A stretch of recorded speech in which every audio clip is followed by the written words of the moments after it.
Chapter 122. Jeremy sailed over the Dougan's house and landed on the front lawn. His eyes pulsated with power. Miss Adler pulled her Mercedes-Benz into Mrs. Turner's driveway. She used her telepathic abilities to track him as he levitated cross-country while she remained on the roads. She was livid. This was not part of her plan. Jeremy should be hers already. He shouldn't have recovered from the infusion of power so quickly. He should be helpless in bed, waiting for her to finish him. What the hell is going on, Miss Adler thought. She scanned him. His thoughts burned with outrage and hatred. She hid from his telepathy, but knew the effort would fail if he scanned for minds nearby. He was more powerful than her. But she was safe for the moment by the distraction of the Dougans and Jeremy's inexperience. Jeremy scowled at the Dougan's front door. A breeze blew around him. His hospital gown opened from behind. Jeremy couldn't have cared less. He wasn't bothered by levitating here either. Floating above the trees in the dark was as easy as taking a stroll through the yard. He didn't know what happened to him, and he didn't give a damn. The mind link was more powerful now than ever before. Jeremy felt Craig's pain. He sensed his broken body on the living room floor. He was slipping closer to death's door with each passing second. Jeremy sensed Jack's intense satisfaction. He sensed the PTSD in his damaged mind. He knew the trauma from the war, and Hiram turned him into this monster. He sat on the couch, drinking his liquor, glaring at his bleeding son like an animal. Jeremy's hatred turned to blind fury. He lashed out with the power coursing through his brain, and the front door exploded. A million tiny splinters of wood and glass blasted into the house like shrapnel. Jack dove for cover. He rolled and came up on one knee, holding his bottle. He glared at the boy with the glowing eyes floating in his doorway. "Holy Jesus Christ!" Jack exclaimed. "Jesus, Jack?" Jeremy raged. He lowered to the floor. The bottle in Jack's hand exploded. "Even he can't help you now." Jack scrambled to his feet, dropping the neck of the bottle. It was all that was left. He felt Jeremy's words reverberate around him and in his head at the same time. He ran through the kitchen toward the back door. He reached for the doorknob, but Jeremy snatched him with telekinetics. Jack spun around, frozen at attention, and slammed face first onto the floor. He jumped up, his eyes crazy, his fists clenched. Jeremy focused and snapped Jack's tibias and fibulas in half with a thought. He crumpled to the floor, the world turning white with agony, and he screamed. "That's right," Jeremy whispered, but his voice was an explosion of decibels. "Scream, Jack. Scream real loud. It's all you've got left." Jeremy mentally scanned Craig's battered body. Craig struggled to breathe through his broken ribs. Jeremy broke all of Jack's in return, one at a time. The skin on his chest jumped each time a rib snapped beneath the surface. Jack writhed, crying out for mercy as some of the jagged bones pierced his flesh. And they broke in a running wave, like a line of falling dominoes. Blood gushed down his stomach. "This is only the beginning, Jack!" Jeremy screamed, shaking his fist at him. Jack's clothes tore away, leaving him naked. Jeremy knelt next to Craig, cradling him in his arms. He probed his mind. He felt his pain as the strap was raised and repeatedly whipped across his body. Jeremy winced at the cracking sound in his thoughts, the flesh splitting as it replayed in Craig's memory. Welts covered his buttocks, backs, legs, and arms. Some of them were open and bleeding. Jeremy pulled Craig close, holding him in his lap as he began to cry. "Craig," Jeremy wept, tears streaming down his face. Jack's belt flew up from the floor next to the couch. It twisted through the air like a snake, the buckle bobbing and weaving. Jeremy glared at Jack. "You bastard!" "No," Jack begged, coughing up blood.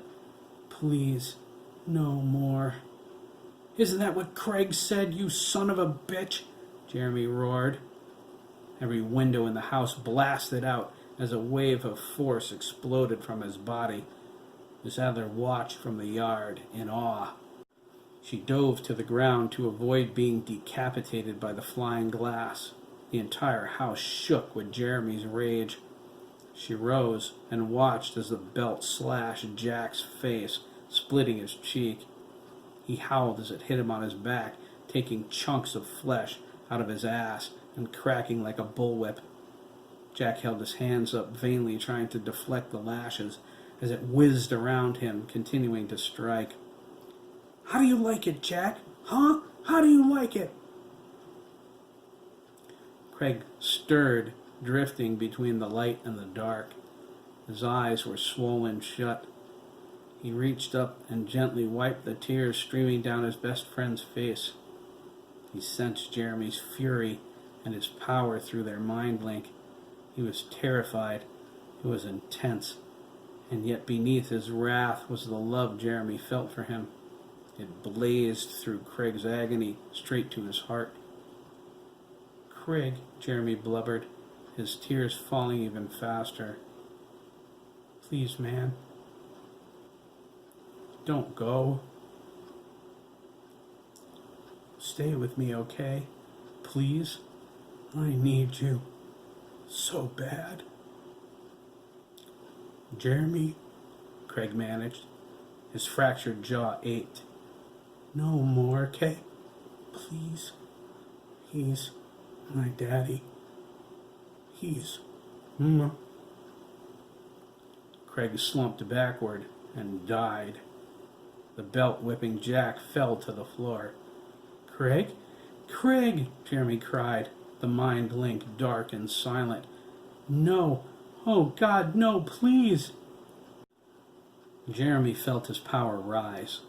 Blue light flowed from his fingertips into Craig's body. He was startled as the power responded to his feelings. It did the impossible because Jeremy wished it to.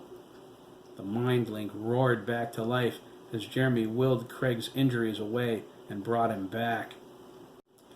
He watched as the bruises clouded over, the welts and cuts closed up, his broken bones knitted together, the swelling around his hazel eyes vanished, and they opened. Craig wrapped his arms around Jeremy's neck and hugged him as the light went away. Their thoughts entwined. They were one again. Craig saw the power, felt it, acknowledged it, conceived its continuously deepening depth, but he had no clue where it originated. It didn't matter. There was something else that needed doing. Jeremy helped Craig to his feet. He heard Craig's thoughts and stared at him in disbelief.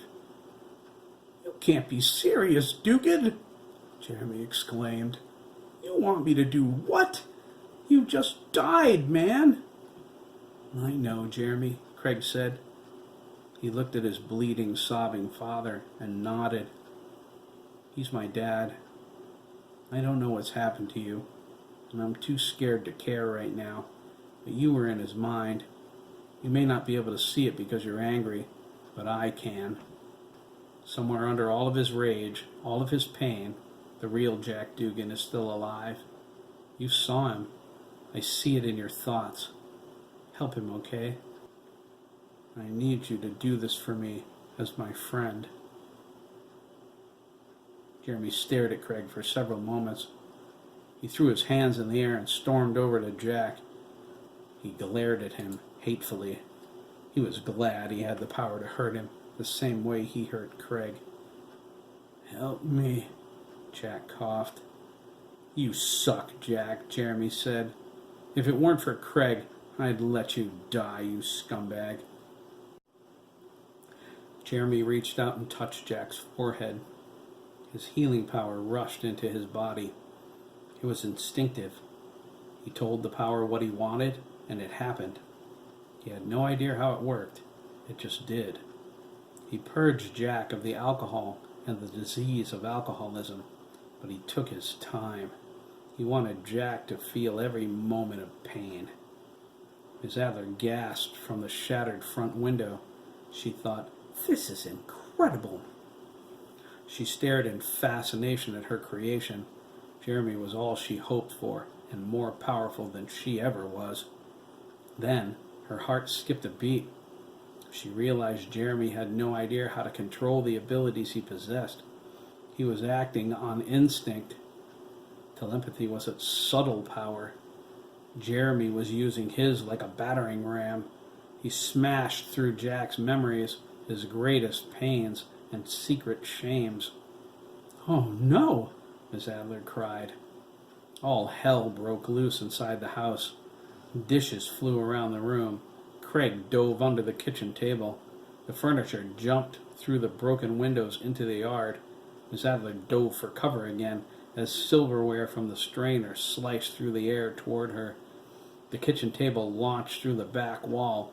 It sailed into a large elm tree by the wood line and snapped in half. Craig glared through the gaping hole. Rain fell and lightning flashed, but the thunder was mute compared to Jeremy and Jack screaming. Jeremy held Craig's father by his shoulders. Jack shook violently as energy coursed through him. Craig saw terror through the mind link, wonder, and a reflection of his desire to heal his father. He ducked as the utility drawer tore out of the counter and smashed against the refrigerator. The utensils whirled around in the air. The farther Jeremy dug into Jack, the more pain he found, the more wounds that needed healing. He peeled back the layers of his mind, digging, probing, diving through the rage, the self-hatred, and the despair. He lived each of Jack's nightmares, mentally reaching out to Craig for more strength, for an anchor to keep him from getting lost in Jack's black hole soul. The three of them were linked now, sharing each other's memories, each other's pain. Jack felt Craig's lifelong agony, his thoughts and his feelings. He ran from them, cowering behind his shame. Jeremy felt Jack losing hold of his sanity. His guilt was overwhelming. He knew if Jack didn't help them fight, none of them would make it out alive. He searched, probing deeper, repairing Jack's heart every time he found it broken. They heard a voice from outside of them then. It called to Jack. It was a child's voice. Craig pleaded for Jeremy to make the voice louder. Jeremy said he couldn't.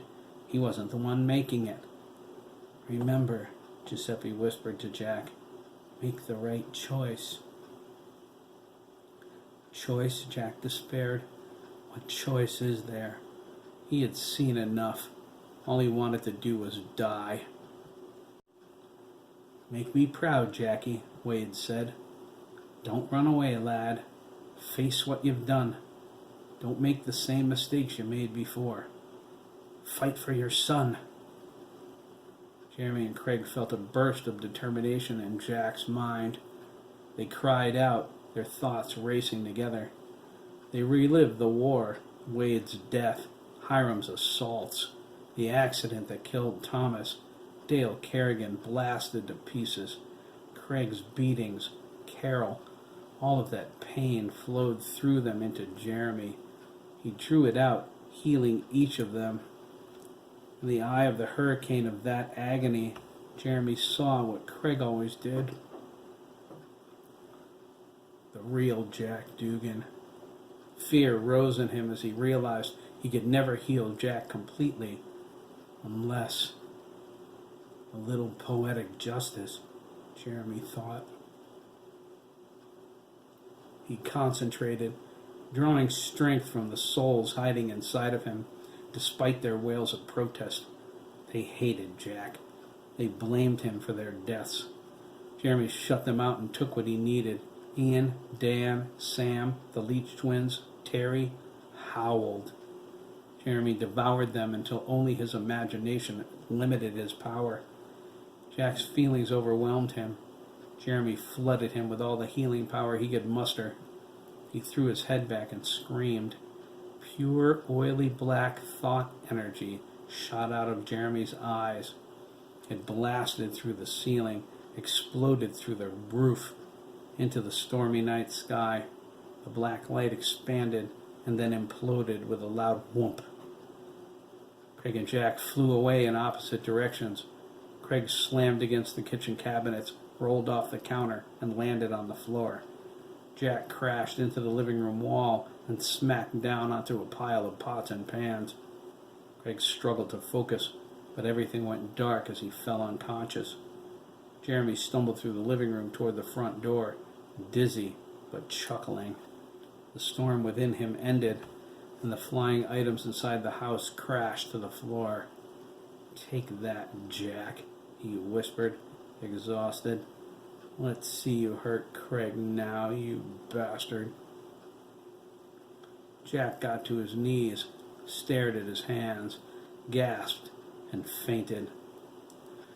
Outside, the rain poured. Jeremy leaned against the door jamb, his head swimming. Craig's conscious presence was missing from his mind. Without it, the power surged.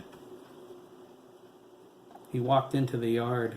The rain soaked his paper hospital gown.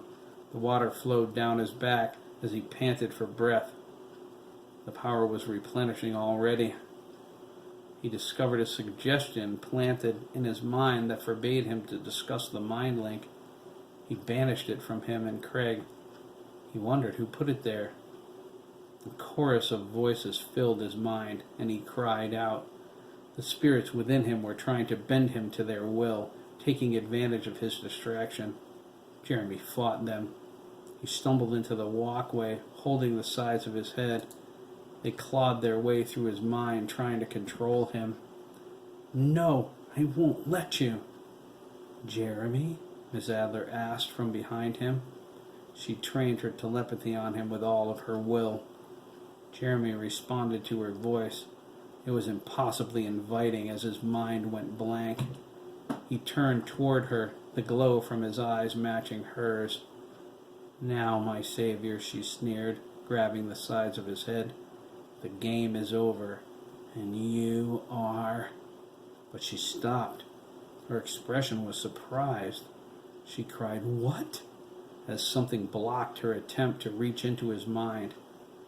Awesome telekinetic force struck her. She flew across the lawn, slid through the grass, and smacked into the side of her Mercedes. She glared at him, her dress soaked and covered with mud. Jeremy stood in the walkway, grinning. His glowing eyes were blank. "It is not possible," Miss Adler thought. "The force that cast me aside was not of his doing. What is..." A sea of ephemeral faces appeared in the air around him. Their hate-filled eyes glared at her. Miss Adler's heart raced. She knew every one of them. They were Hiram's victims. "No!" she screamed, scrambling to stand. She ran toward Jeremy, her hands groping. "He is mine!" The faces laughed at her. They shimmered and vanished. Jeremy's expression animated, and he joined their laughter. He floated into the air, arms out to his side, twirling away from her groping fingers. She watched as he drifted over the trees toward Hiram's farm. Miss Adler raged a string of curses. Her power didn't replenish as fast as his. She couldn't risk draining herself by levitating after him. "Jeremy McKee is mine, damn you," Miss Adler thought. "I've worked too hard, planned too long. You cannot have him." A bolt of lightning struck nearby. She felt it as electricity curved away from its original target and shot straight at her. She panicked, but managed to redirect the energy through her body into the ground with a loud boom. Her ears rang, and the sky rumbled. "A storm," she despaired. "It's coming closer." Miss Adler ran to her Mercedes. She started the engine, slammed it into gear, and tore out of Mrs. Turner's driveway, chasing after Jeremy.